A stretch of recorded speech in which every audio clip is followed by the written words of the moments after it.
The chaotic nature of the semifinal round of the NBA playoffs continued again last night because they did it again.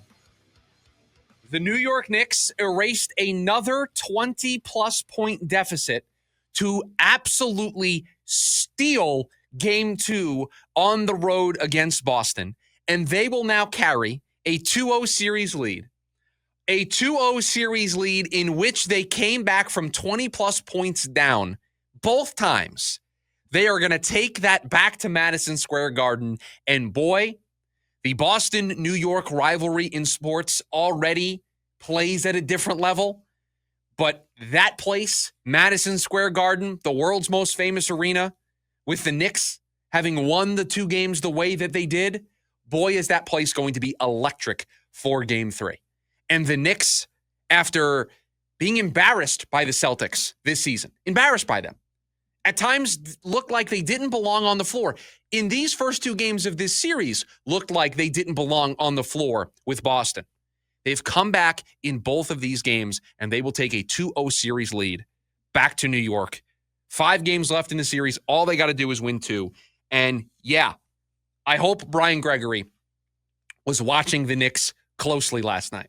Because if there is a team that embodies everything that Matt Ishbia says he wants the Suns to be, if there is a team that embodies everything that Brian Gregory says he wants his next coach to have, he wants the next team to have, it is the New York Knicks. And no, it's not just because a former Sun in Mikal Bridges is playing on the floor for the Knicks. Although that is part of it. Would be nice if the Suns would have held on to Mikal Bridges. You are seeing the way he is impacting these games. Both games, final possession for Boston. Who is in the middle of the play defensively, creating the turnover that led the Knicks to the win? Both times, it was Mikal Bridges. So we talk about defense. We talk about effort level. We talk about intensity. Brian Gregory in his press conference talked about he wants fans when they leave the arena to say, man, did you see that team's effort? Did you see their second and third effort?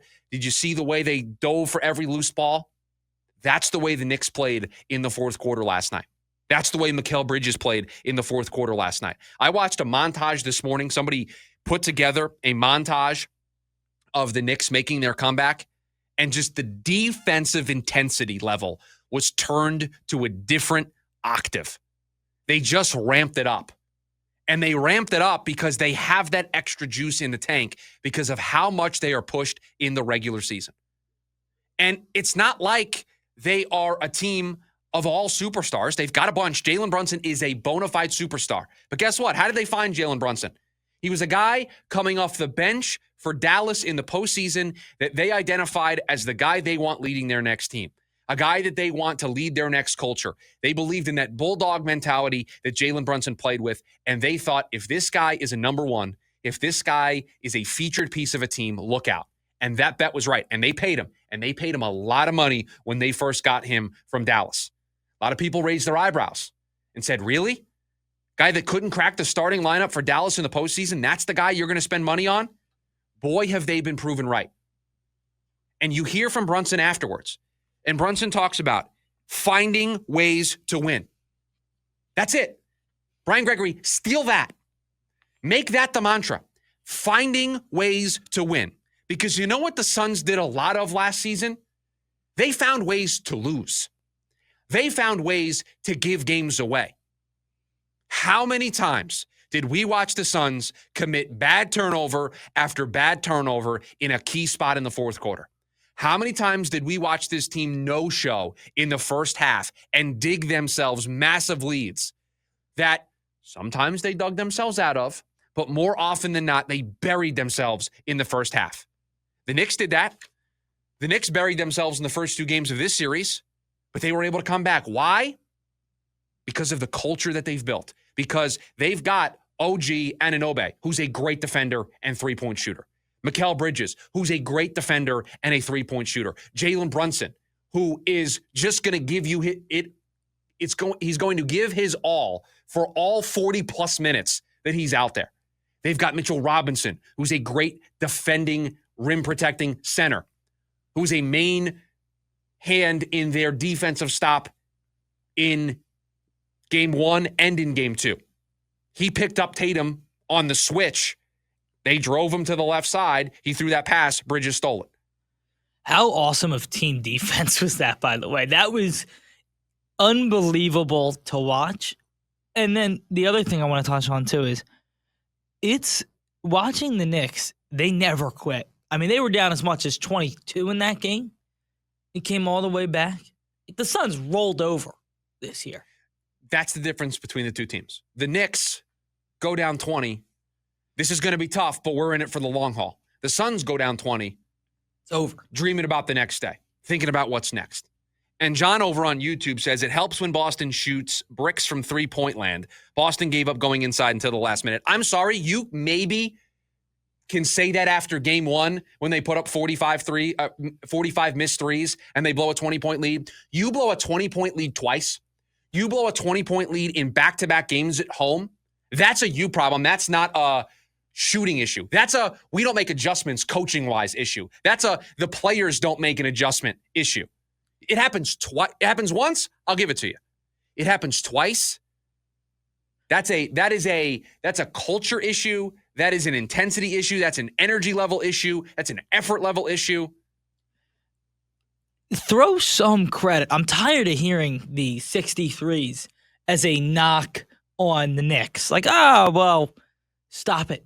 The reason you shoot 63s and miss 45 of them is because we have beat you up on the interior. Nobody wants to come in the paint anymore because we have physically dominated.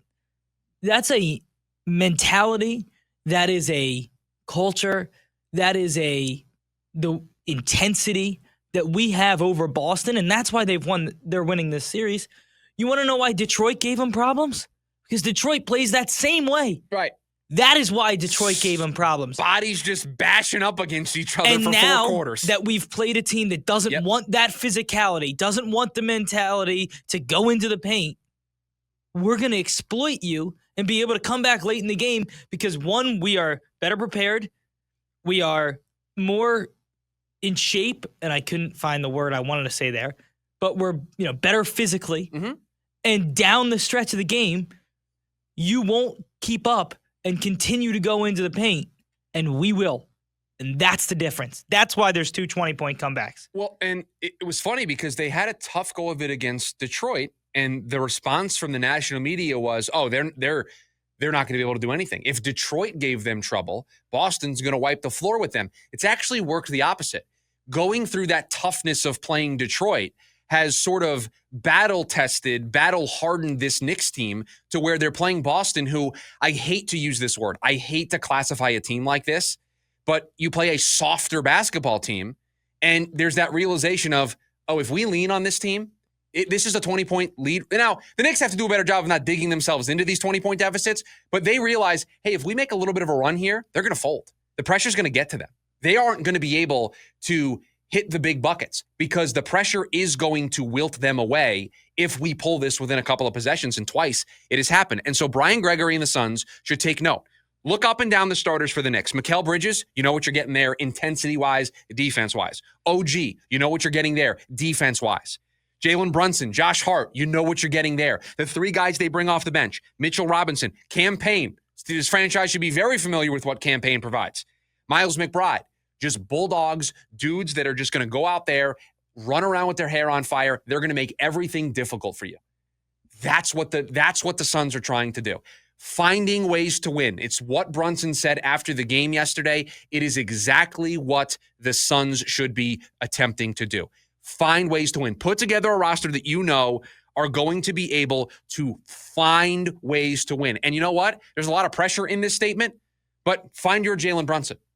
Find your guy that's on another roster right now that if you give that person more opportunity, if you give that person more of a prominent role, they are going to be a leader for you, and they are going to be the driver of this new identity, this new mantra, this new culture that you want to install and empower amongst your players. Man, the Knicks are a blueprint for the Suns to follow, for Brian Gregory to follow. And it both helps that Mikal Bridges is over there, but it hurts because you had that. You had it with Mikal Bridges, and you traded it away for Kevin Durant.